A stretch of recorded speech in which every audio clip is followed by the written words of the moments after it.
मेरे प्यारे बच्चों, छात्र एवं छात्राओं, विद्यावाणी चैनल में आप सभी का स्वागत है बच्चों। तो आज मैं आपको प्रत्यय के बारे में बताऊंगी। प्रत्यय भी संस्कृत में इम्पॉर्टेंट टॉपिक होता है और प्रत्यय आता है तो बच्चों आपसे कहीं ना कहीं ना समझने के कारण गलती हो जाती है और उससे नंबर आपका प्रभावित होता है। तो मैं आज प्रत्यय को इस तरह से बताऊंगी कि आप कभी भूलेंगे भी नहीं और हमेशा आपसे प्रत्यय का क्वेश्चन सही होगा। चलिए शुरू करते हैं। प्रत्यय क्या है? तो जो शब्द धातुओं और प्रतिपादकों के अंत में जुड़ते हैं उन्हें ही प्रत्यय कहते हैं। वैसे भी आप जानते हैं कि शब्द के अंत में जो जुड़ जाते हैं शब्द वो प्रत्यय कहलाते हैं। तो संस्कृत में क्या है कि जो शब्द धातुओं और प्रतिपादकों के अंत में जुड़ते हैं वे प्रत्यय कहलाते हैं।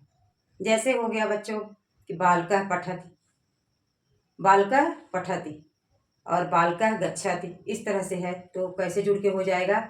बालकः गत्वा पठति। अब यहाँ गत्वा प्रत्यय लग गया।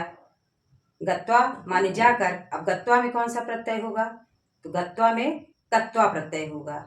बालकः गत्वा पठति यानी बालक जाकर पढ़ता है। प्रत्यय के भेद, प्रत्यय कितने प्रकार के होते हैं?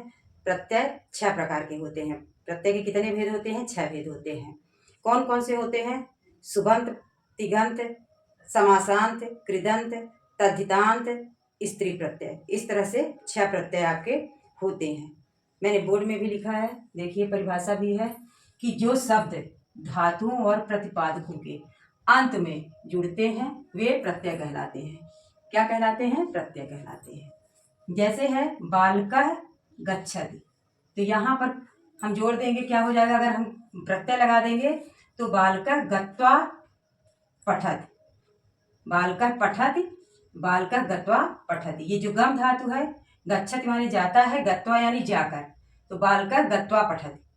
अब देखिए जो मैंने भेद की बात बताई कि भेद 6 होते हैं, तो प्रत्यय को 6 वर्गों में विभक्त किया गया है। जैसे है सुबंत, तिगंत, समासांत, कृदंत, तद्धितांत और स्त्री प्रत्यय। मेन प्रत्यय आपके पेपर में आने वाले जो हैं, ये प्रत्यय कृदंत जो होता है ये बहुत ही इंपॉर्टेंट होता है।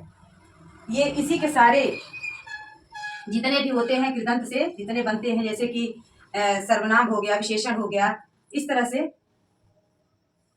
सर्वनाम, संज्ञा, सर्वनाम, विशेषण आदि के लिए ये धातुओं के साथ जोड़े जाते हैं। ये प्रत्यय कृत प्रत्यय कहे जाते हैं और कृत प्रत्यय से बने हुए शब्दों को कृदंत कहते हैं। मैंने लिखा भी है, देखिए जो प्रत्यय संज्ञा, सर्वनाम, विशेषण आदि बनाने के लिए धातुओं के साथ जोड़े जाते हैं वे क्या कहलाते हैं? कृत प्रत्यय कहे जाते हैं। उनको कृत प्रत्यय कहे जाते हैं। और कृत प्रत्यय से बने हुए शब्दों को कृदंत कहते हैं। जैसे कथ, कथवत, तव्यत, अनियर, कत्वा, लप, तुमुन, सत्र, सानच, कितिन इत्यादि, ये सब और बहुत सारे प्रत्यय आपको मिलेंगे। तो बच्चों जो पेपर में आते हैं तो इन्हीं प्रत्ययों में से कुछ न कुछ बीच बीच में, कभी तबियत पूछा, कभी अनियर, कभी कत्वा। तो जैसे पठितः में कौन सा प्रत्यय होगा? पठितः, गमितः, आगतः, तो ये कथ प्रत्यय हो जाएगा। आप ध्यान दीजिए, पठितः हो गया, गतः हो गया, हसितः हो गया, दृष्टः हो गया, इस तरह के अगर शब्द हैं तो कथ प्रत्यय लगेगा इसमें। कैसे होगा? जैसे पठितः में पठ प्लस कथ बराबर क्या हो जाएगा? पठितः। गम प्लस कथ, गतः। इस तरह से प्रत्यय होते हैं। फिर कत्वत कैसे प्रयोग होता है? जैसे पठितवान हो गया, लिखितवान, गमितवान, क्रीडितवान, कृतवान, गतवान, इस तरह के अगर शब्द रहते हैं तो इसमें कत्वत प्रत्यय होगा। कैसे हम अलग करेंगे प्रत्यय को? धातु अलग कर देंगे और प्रत्यय अलग कर देंगे। तो पठितवान है तो पठितवान में पठ धातु हो जाएगी, कत्वत प्रत्यय हो जाएगा। पठ प्लस कत्वत पठितवान हो जाएगा। कृतवान में क्री धातु, क्री प्लस कत्वत क्या हो जाएगा? कृतवान। क्रीडितवान में क्रीड धातु हो जाएगी और कत्वत प्रत्यय हो जाएगा। इस तरह से फिर आगे आपका तव्यत प्रत्यय कैसे होगा? जैसे पठितव्यम, पढ़ने योग्य, खादितव्यम, खाने योग्य, गंतव्यम, जाने योग्य। अब इसमें प्रत्यय अलग करेंगे, धातु अलग करेंगे, तो कैसे होगा? पठितव्यम में पठ धातु, पठ प्लस तव्यत, तो पठितव्यम हो जाएगा। खाद प्लस तब्यत खादितव्यम हो जाएगा।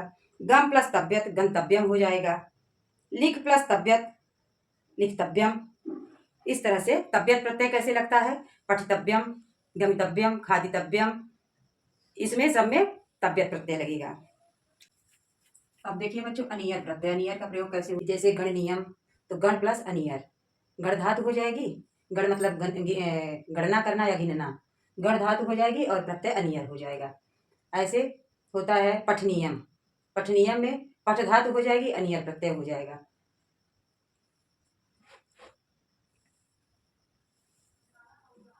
पठ धातु और अनियर प्रत्यय। कर नियम में क्री धातु और अनियर प्रत्यय। क्रीड नियम माने क्रीड धातु, क्रीड माने होता है खेलना, क्रीड धातु अनियर प्रत्यय। चल नियम मतलब चलने योग्य, चल धातु हो जाएगी और अनियर प्रत्यय हो जाएगा। इस तरह से अनियर प्रत्यय का आप उपयोग करेंगे।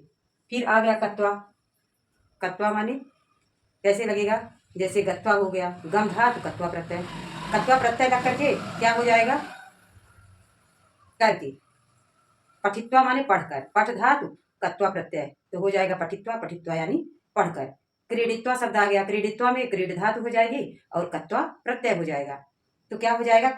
क्रीडित्वा माने खेलकर, क्रीड यानी खेलना होता है, क्रीड़ा करना, खेलना। गत्वा, गत्वा में क्या हो जाएगा? जाकर, गत्वा माने जाकर, तो गम धातु और कत्वा प्रत्यय। पित्वा, पित्वा माने पी करके, तो धातु क्या हो जाएगी? प धातु हो जाएगी और कत्वा प्रत्यय हो जाएगा। नित्वा, नित्वा माने ले जाकर, नित्वा में नी धातु हो जाएगी और कत्वा प्रत्यय हो जाएगा, तो ये कत्वा का प्रयोग हुआ। फिर आपका अगला है लेप प्रत्यय। लेप का प्रयोग कैसे होता है?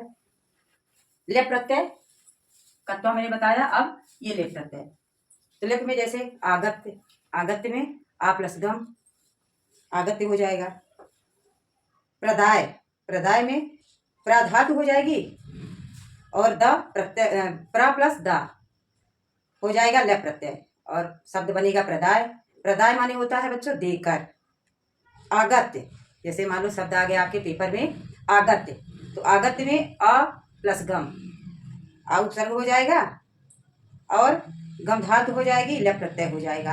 आ प्लस गम प्लस लेप प्रत्यय आगत्य में हो जाएगा, अगम में हो जाएगा, प्रणम्य में हो जाएगा, विहस्य में हो जाएगा। इस तरह के अगर शब्द हैं तो लेप प्रत्यय होगा। तुमुन प्रत्यय देखिए बच्चों, तुमुन में पठतुम, पठतुम माने होता है पढ़ने के लिए। पठतुम, गंतुम, श्रोतुम, हस्तुम, पातुम, ये सब कैसे होता है? जैसे पठतुम आया तो पढ़ने के लिए, गंतुम माने जाने के लिए, श्रोतुम माने सुनने के लिए, हस्तुम माने हंसने के लिए, पातुम माने पीने के लिए। अब आ गया पठतुम, तो पठ धातु हो जाएगी और तुमुन प्रत्यय हो जाएगा, पठ प्लस तुमुन। गंतुम में गम धातु तुमुन प्रत्यय। श्रोतुम में श्रो माने सुनना होता है, श्रोतुम, श्रो में श्रु धातु हो जाएगी, तुमुन प्रत्यय हो जाएगा। हंसतुम, हंस धातु हो जाएगी और तुमुन प्रत्यय हो जाएगा। पातुम, पातुम माने पीने के लिए, तो पा धातु हो जाएगी और तुमुन प्रत्यय हो जाएगा। अब देखिए बच्चों श्रुति प्रत्यय, ये श्रुति, श्रुति प्रत्यय कैसे होता है? जैसे आ गया पठन, गच्छन, कुर्वन, क्रीडन, इस तरह के शब्द आपको मिलते हैं, तो आप बिना टाइम वेस्ट किए, बिना टाइम बर्बाद किए आप श्रुति प्रत्यय लगाना। पठन माने पढ़ते हुए, तो धातु क्या हो जाएगी? पठ धातु और श्रुति प्रत्यय। पठन, हसन, गच्छन, कुर्बन, क्रीडन, इस तरह के शब्द आते हैं, तो कौन सा प्रत्यय होगा? श्रुति। पठन में पठ प्लस श्रुति, गच्छन में गम प्लस श्रुति, कुर्बन में क्री प्लस श्रुति, क्रीडन में क्रीड प्लस श्रुति, ये आपके हुए श्रुति प्रत्यय। अब सानच प्रत्यय देखिए, सानच किस तरह से शब्दों में आता है? जैसे सेव मानह, सेव मानह में सानच प्रत्यय हो जाएगा। सेव प्लस सानच बराबर सेव मानह, सेवा करता हुआ, इसका अर्थ होगा सेव मानह का अर्थ होगा सेवा करता हुआ, तो अलग रहेगा। तो सेव क्या हो जाएगी? धातु और प्रत्यय हो जाएगा सानच, तो क्या बनेगा? सेव मानह। लाभ मानह, लभ धातु हो जाएगी और सानच प्रत्यय हो जाएगा। वर्ध मानह, वृद्ध धातु होगी, वृद्ध, सानच प्रत्यय हो जाएगा, बढ़ता हुआ, वृद्ध माने बढ़ता हुआ। कंप मानह, कंप मानह में कंप धातु सानच प्रत्यय। इस तरह से जब आपको शब्द मिले सेव मानह, लाभ मानह, वर्ध मानह, कंप मानह, तो इसमें सानच प्रत्यय होगा। क्योंकि किस तरह से शब्द रहेंगे तो उसमें आप कितने प्रत्यय लगाएंगे। जैसे हो गया स्तुति, स्तुति में आप कितने प्रत्यय लगाएंगे, स्तुति में कितने प्रत्यय होगा। कैसे होगा? स्तु धातु हो जाएगी और कितिन प्रत्यय हो जाएगा। गति, गति में गम धातु हो जाएगी, कितिन प्रत्यय हो जाएगा।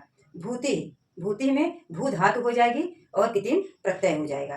भूति माने स्वर होगा, भू धातु कितिन प्रत्यय। इस तरह से अगर शब्द आपको आते हैं भूति, गति, स्तुति, इस तरह के, जैसे आपको आ गया भूति तो कितिन प्रत्यय हो जाएगा।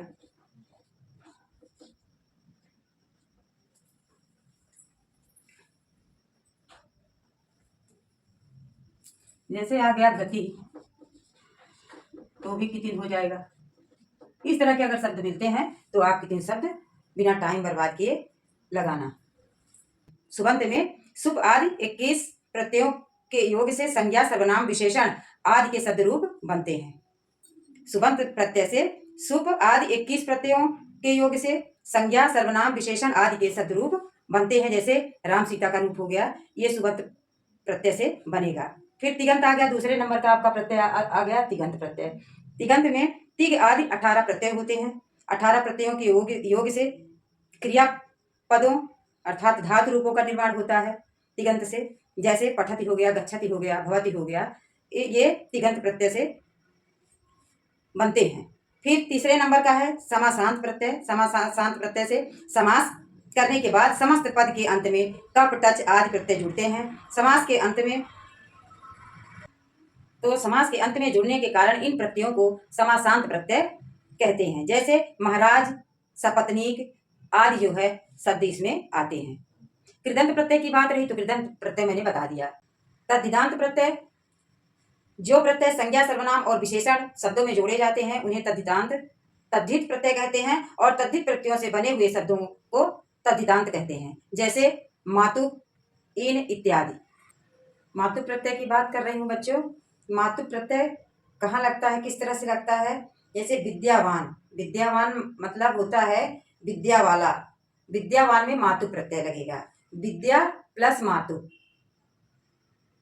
फिर शक्तिमान, शक्ति वाला, शक्ति प्लस मातु हो जाएगा।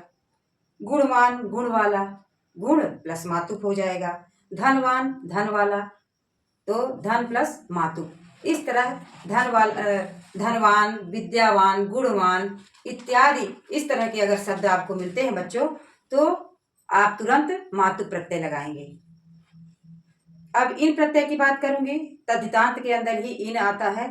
इन प्रत्यय में इन कहाँ से लगेगा? जैसे मनिन हो गया या मानी हो गया तो इनमें इन लगेगा। धनिन या धनी, धनिन होगा तब भी मानिन, धनी होगा तब भी इसमें मानिन में इन प्रत्यय लगेगा। गुणिन में इन प्रत्यय लगेगा, ज्ञानी में इन प्रत्यय लगेगा। मान लो इस तरह के शब्द आ गए आपको, मानी, धनी, गुणी, ज्ञानी, तो सब में इन प्रत्यय लगेगा। ठक प्रत्यय की बात करते हैं तो जैसे सामाजिक हो गया, इसमें ठक प्रत्यय लग जाएगा। समाज प्लस ठक तो सामाजिक बन जाएगा। ऐतिहासिक, ऐतिहासिक में भी ठक प्रत्यय लगेगा। इतिहास और प्लस ठक, ठक प्रत्यय हो जाएगा और इतिहास प्लस ठक में ऐतिहासिक बन जाएगा शब्द। धार्मिक शब्द में, धार्मिक में भी ठक प्रत्यय लगेगा। धर्म प्लस ठक तो बन जाएगा धार्मिक। इस तरह के अगर शब्द आपको मिलते हैं सामाजिक, ऐतिहासिक, धार्मिक, तो ठक प्रत्यय लगेगा आपका। अब त्व प्रत्यय जैसे मनुष्यत्व, विद्वत्व, लघुत्व, गुरुत्व इस तरह के शब्द आपको मिलते हैं तो त्व प्रत्यय लग जाएगा। मनुष्यत्व, विद्वत्व, लघुत्व, गुरुत्व ऐसे में कौन सा प्रत्यय लगेगा? त्व प्रत्यय। त्रल प्रत्यय जैसे हो गया सर्वत्र, सर्वत्र में हो गया सर्व प्लस त्रल। बहुत्र में बहुत प्लस त्रल। यत्र में यद प्लस तल। तत्र में तद प्लस त्रल। एकत्र में एक प्लस त्रल। त्रल प्रत्यय, वैसे त्रल पेपर में आप लोगों को सबसे ज्यादा कृदंत प्रत्यय ही पूछे जाते हैं जो मैंने पहले बताया है, पर रही बात ये सब प्रत्यय है इसलिए मैं बता रही हूँ। फिर आइए आप छठा नंबर का जो भेद है स्त्री प्रत्ययांत, उसको समझ लीजिए।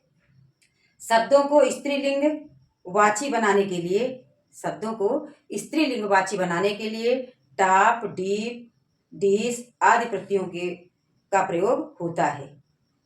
इन प्रत्ययों से बनने वाले शब्दों को स्त्री प्रत्ययांत कहते हैं, जैसे रमा, उमा, अजा, बालिका इत्यादि। जैसे कैसे कहाँ रहेगा टॉप प्रत्यय? बालिका, तो बालक प्लस टाप मिलके क्या हो जाएगा? बालिका। बालिका माने लड़की। अजा में अज प्लस टाप, तो अजा हो जाएगा बकरी। कोकिला में कोकिल प्लस टाप, तो कोयल हो जाएगा। अश्वा, अश्वा में हो जाएगा अश्व प्लस टाप, अश्वा हो जाएगा। बाला प्लस टाप, बाला हो जाएगा, बाला माने लड़का।